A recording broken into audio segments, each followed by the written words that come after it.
الحمد لله وكفى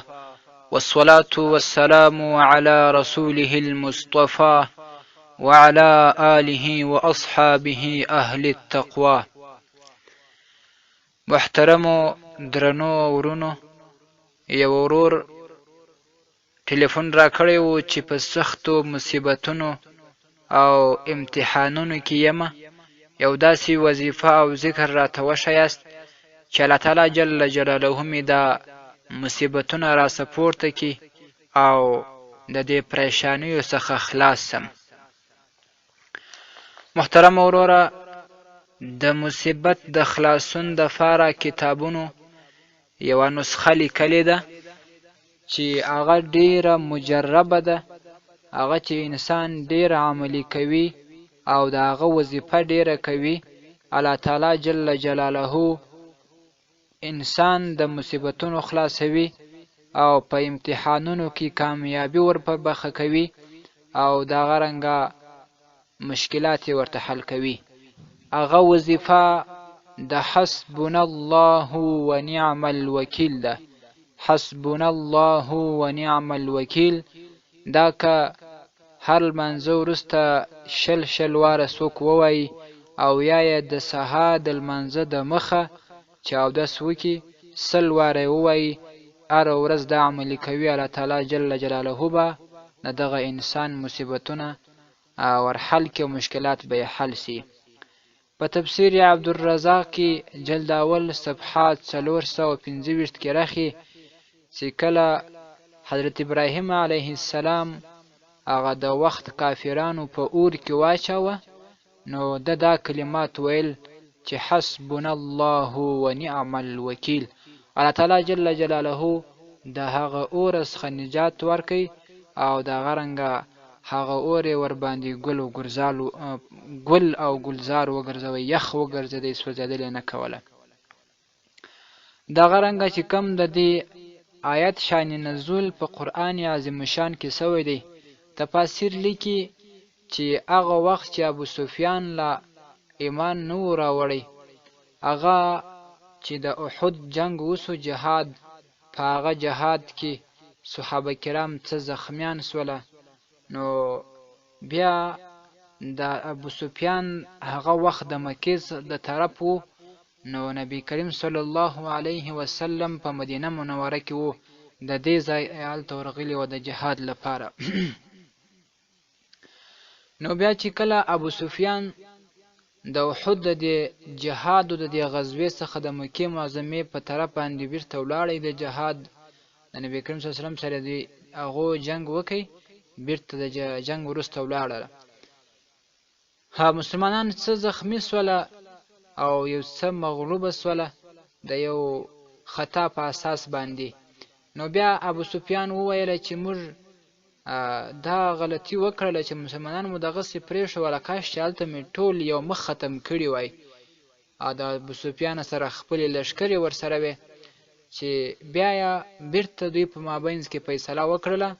چې راځي په جمعواري ورسو او مدینې شریف ته ولاړ سو چې مسلمانان یو مخ ختم کو، بیخي د بیخه وباسو. نو بیا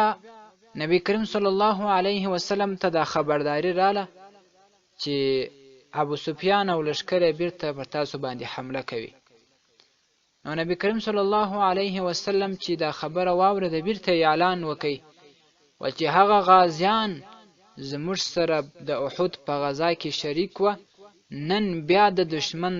د تعقیب لپاره په هغوی پسې بیرته ورځو، تاسو د تیار یاست. مجاهدین، صحابه کرام، د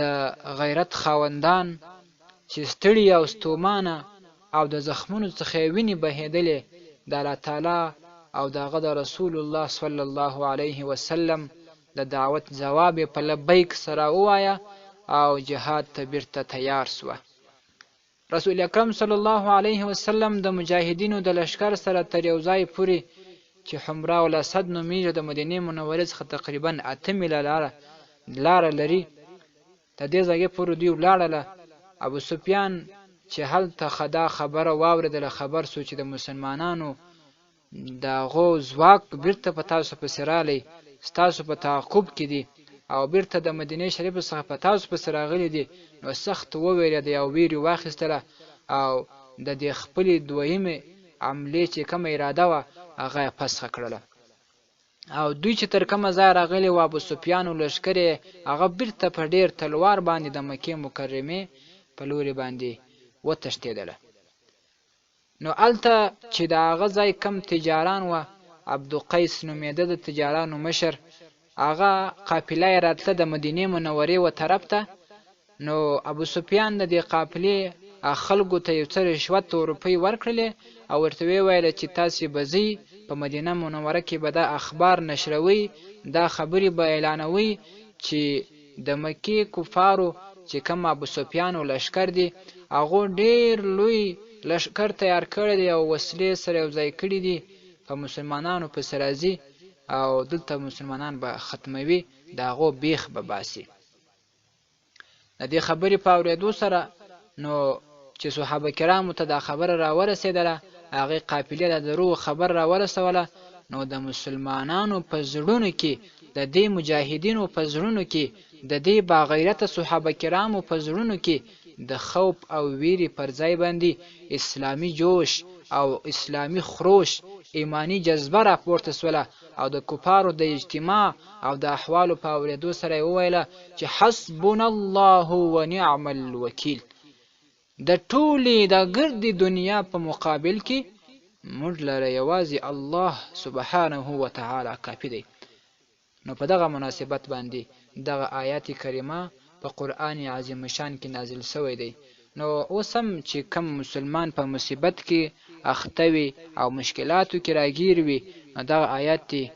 وظیفه وګرځوي. ډېرو کتابو راخیستې لکه شفاء للناس د علامه اشرف علي تانوي صاحب او دا شان نور کتابو چې د مصیبت د حل کولو دپاره او د بلاګانو څخه د خلاصولو دپاره دغه آیت انشاءالله الرحمن مجرب دی. والسلام علیکم ورحمة الله وبرکاته.